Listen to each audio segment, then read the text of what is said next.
I want to tell you a story about how I fell in love with an idea and how dangerous that can be for a creator. This is a story about a product called Prezo and how excitement, good intentions, and zero validation cost me months of work. Prezo didn't start as a regular idea. It started because a friend asked for help.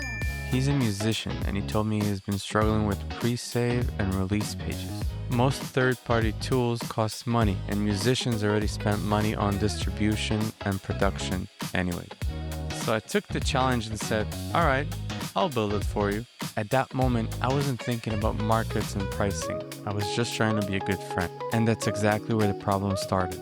Once I started working on Prezo, I got emotionally invested. I designed the logo. I even took inspiration from a drawing of my dog. I got hyped. I enjoyed working on it. It felt meaningful. But I wasn't in love with the problem. I was in love with an idea. And that distinction matters more than people think. I never researched the market. I never went and asked, where are the competition? And are there any cheaper options? I assumed that because my friend has a problem, that means there's a bigger market for it. That assumption is dangerous. One person's pain does not automatically mean market demand. I also didn't research customers. I didn't DM artists, I didn't ask questions, I didn't try to get an email list, I didn't run ads, and I didn't test interest. I helped one person and assumed thousands will follow. Helping a friend is a great thing, but building a product without talking to real users is not. Then came pricing. I told myself, I'll build a free plan good enough for one artist. If they need more, they will upgrade. It sounded kind and fair, but it was a mistake. Free plans attract people who avoid paying. Free plans only work in two situations. When the free plan is intentionally not enough, or when your product is so good that upgrading is inevitable.